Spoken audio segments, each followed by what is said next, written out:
Coming to you from Huntsville, Alabama, high atop Montesano Mountain, it's Cry Aloud, the podcast proclaiming the importance of our Hebrew heritage for all believers. Now here's your friends, Chuck and Vicki Tatum. Shalom, everyone. Welcome to the program.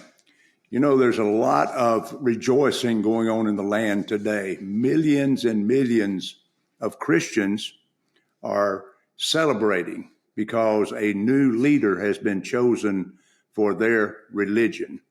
I'm talking about the Pope, of course. A new leader, someone that they basically, if they don't worship him, come close to it, because when you see him receiving people at the Vatican, these people are bowing to him. They're kissing his ring. If that's not worship, I don't know what is. But yet millions of people do this, and they yearn to do it. I mean, because he's an American, the new Pope is an American. They're flocking to his childhood home to have their picture taken there. There's some, I guess this will be created a shrine at some point. And this is taking place around the world. Now, this program is not about the Pope. It's not about what people see in him or worship him. The main thing I want to point out into this is a man, a human being. This is a man who was elected by other men to be the leader of this very, very large religion. It's the universal church, the Catholic Church. But he was elected by men. I want to point out he was not elected by God, although as a Catholic, you would probably believe that he has the authority here on earth to make whatever changes he wants to make to the Word of God. Now, our program is called Encouraging Believers to Embrace Our Hebrew Heritage. And what do I mean by that? I do not mean to take on the Jewishness of the Word of God. I don't mean to take on the customs and the traditions and the rituals and the clothing and this type of thing. That's not what we're talking about when we talk about encouraging believers to embrace our Hebrew heritage. I want to point out to you in this particular video exactly what we're talking about when we say Hebrew heritage. I want you to go with me to the book of Deuteronomy, chapter 5, beginning at verse 1. Then Moses called to all Israel and said to them, "Listen, Israel, to the laws and rulings which I am announcing in your hearing today, so that you will learn them and take care to obey them. Jehovah, our God, made a covenant with us at Horeb. He did not make this covenant with our fathers, but with us who are all here and alive today. He spoke face to face from the fire on the mountain, and that time I stood between Jehovah and you in order to tell you what Jehovah was saying, because on account of the fire, you were afraid and wouldn't go up onto the mountain." Here's what he said. "I am Jehovah your God, who brought you out of the land of Egypt, where you lived as slaves.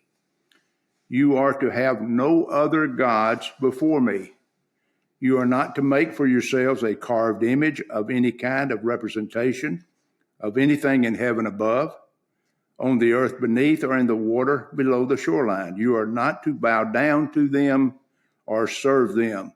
For I, Jehovah your God, am a jealous God, punishing the children for the sins of the parents, also the third and fourth generation to those who hate me, but displaying grace to the 1,000th generation of those who love me and obey my commandments.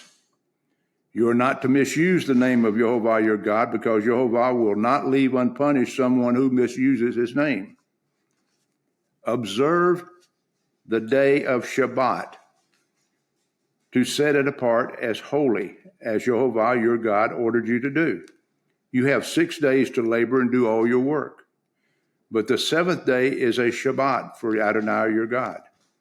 On it you are not to do any kind of work, not you, your son or your daughter, not your male or female slave, not your ox, your donkey, or any other your livestock, and not the foreigner staying with you inside the gates to your property, so that your male and female servants can rest just as you do. You are to remember that you were a slave in the land of Egypt, And Jehovah your God brought you out from there with a strong hand and outstretched arm. Therefore, Jehovah your God has ordered you to keep the day of Shabbat.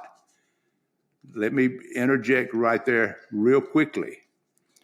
The religion that this man who has been just elected by other men, that religion is the one that changed the day of Shabbat from the seventh day to the first day. Going on, honor your father and mother, as Jehovah your God ordered you to do, so that you will live long and have things go well with you in the land Jehovah your God is giving you. Do not murder. Do not commit adultery. Do not steal. Do not give false evidence against your neighbor.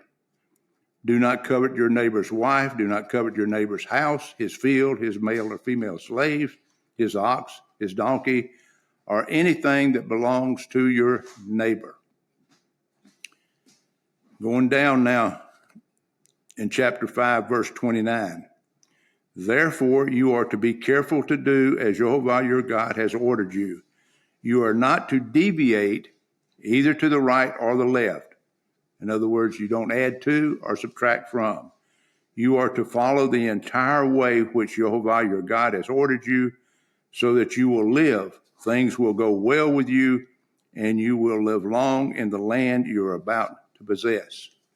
Chapter 6, verse 20 in Deuteronomy. Someday your child will ask you, what is the meaning of the instructions, laws, and rulings which Jehovah our God has laid down for you? Then you will tell your child, we were slaves to Pharaoh in Egypt, and Jehovah brought us out of Egypt with a strong hand. He worked great and terrible signs and wonders against Egypt, Pharaoh, and all his household before our very eyes. He brought us out from there in order to bring us to the land he had sworn to our ancestors that he would give us. Jehovah, and listen to this very carefully, Jehovah ordered us to observe all these laws, to fear Jehovah our God always for our own good, so that he might keep us alive as we are today. Now here's something that's very critical. Put this in the back of your mind. Verse 25, chapter 6, Deuteronomy. It will be righteousness for us if we are careful to obey all these commandments before Jehovah our God, just as he ordered us to do. It will be righteousness. In other words, we will be in right standing with God if we are careful to obey all the instructions and the laws, the mitzvot, the commandments that he has given us this day. And I've just read to you the first 10 of those.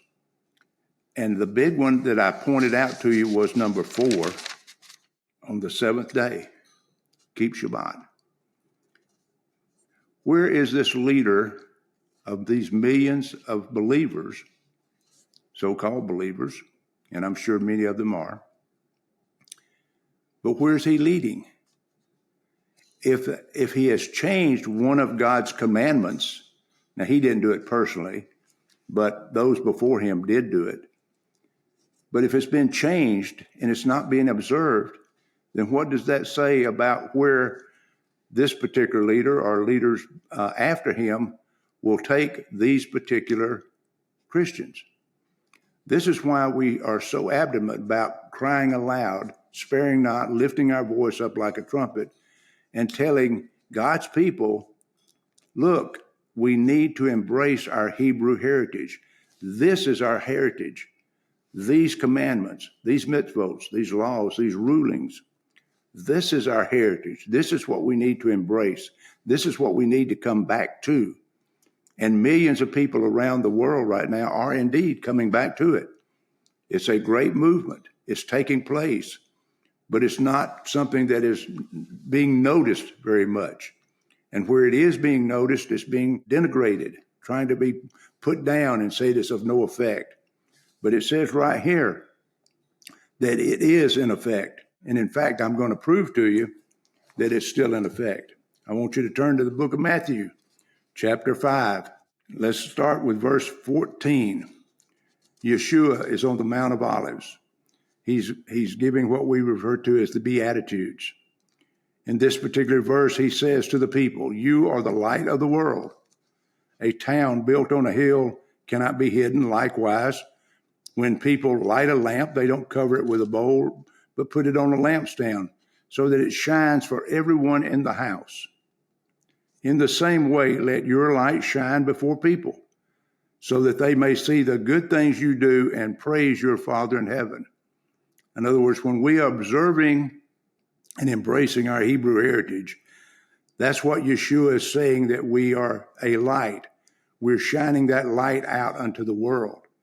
Verse 17, he goes on to say, "Don't think that I have come to abolish the Torah or the prophets. I have come not to abolish, but to complete. Yes, indeed, I tell you that until heaven and earth pass away, not so much as a yud or a stroke will pass from the Torah. Not until everything that must happen has happened. So whoever disobeys the least of these commandments and teaches others to do so will be called least in the kingdom of heaven. But whoever obeys them and so teaches will be called great in the kingdom of heaven." Now listen to this next verse, verse 20. "For I tell you that unless your righteousness," there's that word again, righteousness, right standing with God, "unless your righteousness is far greater than that of the Torah teachers and the Pharisees, you will certainly not enter the kingdom of heaven." It can't be any clearer, folks. Yeshua himself is saying right here in the New Testament, the book of Matthew, starting with verse 17, he can't come to abolish this heritage. This is ours. This is ours to embrace at this particular hour in time. Millions of people are forsaking it. Millions of people are simply saying it doesn't count, doesn't make any difference. It's meaningless. And yet there are millions others like ourselves who are embracing it. He tells us in verse 20, "For I tell you, unless your righteousness is far greater than that of the rabbis, the Torah teachers, and the Pharisees, you will certainly not enter the kingdom of heaven." That's what this program is all about. Cry aloud. Embrace our Hebrew heritage, not the customs and traditions, not the religiosity of it, but just the pure Word of God. This is the Word of God. And regardless of what leader you're listening to, have been listening to, regardless of what they're telling you, if they're taking you away from your heritage, they're leading you in the wrong direction. This is something that we must, I can't emphasize it enough. We must embrace. We must come back to the Word of God. Yeshua himself said we must come back. He didn't come to abolish it. He came to complete it. It would do us all much good to dig deep into it and learn what this word actually says. What does this say? What do the prophets say? If we abandon that, if we set it aside, make it of no importance, we do so at our own peril. Till next time, shalom.